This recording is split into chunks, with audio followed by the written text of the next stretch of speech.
Change your Mac desktop to your favorite photo? Let me show you how to do that.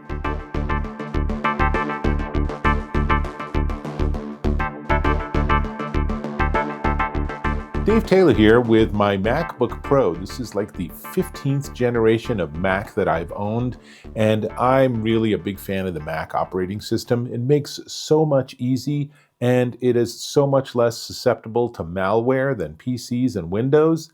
Win-win.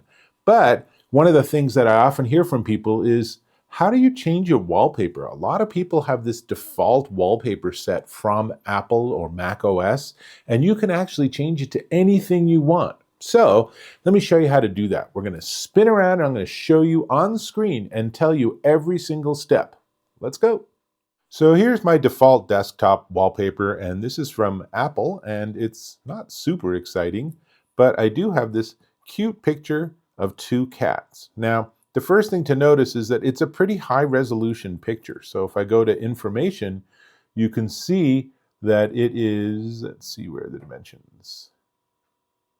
It is 2900 pixels by 1900 pixels. So it's a large image.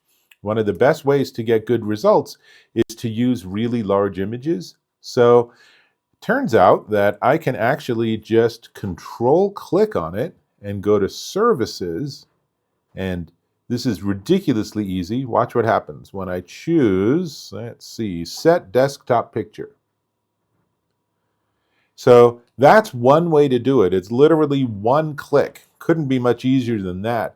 But it turns out there's a lot of different ways that you can actually adjust your wallpaper. So I'm going to go into System Settings, and then in System Settings, let me just open this up a little bit, and we're going to go to Wallpaper. Let's go down here, and so Apple includes a lot of wallpapers. So I can go to a dynamic wallpaper, and you can, all of this you see immediately. So that's kind of fun, but we can also add a photo. Before I get there, let me just show you that Apple also includes landscapes and cityscapes and underwater and earth. And so if you pick earth, you can then say that, so here's this image, and you can actually go and change some settings if you want. You can also say, hey, show me a clock on there too, which is great, right? So that shows that, and so we can do that, or we can go down, we can choose a specific color if you just want a solid color. You can add your own folders, which is what these two are. These are my own folders of images, and they have hundreds of images. You can see here that my space images, I have over 200 different images. So if I choose this with the one with the arrow, then it will actually randomize, and I can change how often I want it to change images. So let's say every 5 minutes maybe. Or notice it also says on login or on wake up. So if you don't want it to be really disconcerting, you can just say, every time I log in, pick an image and then stick with that image for the rest of time until I log out and log in again. But let's go back to our image with our photo of the cats. So it's already loaded. I'm going to delete it, and I'm going to add it again. And I'm going to choose File. If you use the Photos app, you can actually tap into it there. And let's see, Desktop, two cats, open. And so again, if I move this out of the way, there's our two cats all cuddling, very yin-yang. It's very cute. But the thing I wanted to show you here is that there are options on how it's going to be changed to fit the dimensions of the screen. So if I choose center, notice that what it's done is it's gotten rid of any distortion, but at the cost of having this big blue border around it. If I don't like that color, I can always change it to, let's say, black. But instead of center, I could also choose tile, which is obviously more fun with a smaller image.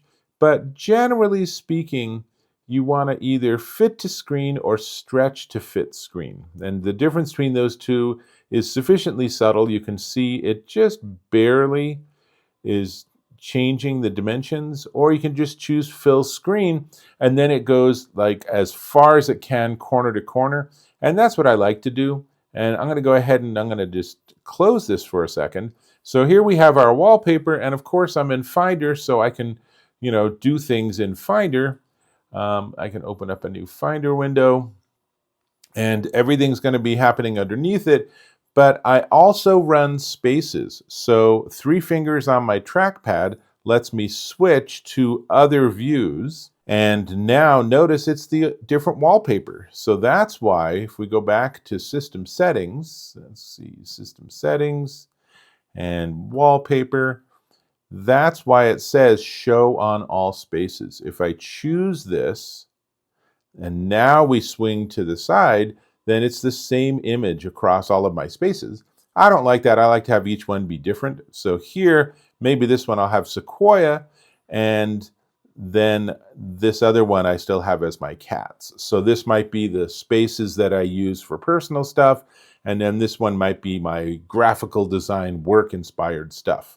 Anyway, super easy. You can see that there's a bunch of different ways you can fine-tune the experience of turning your own photo into the desktop wallpaper on your Mac system.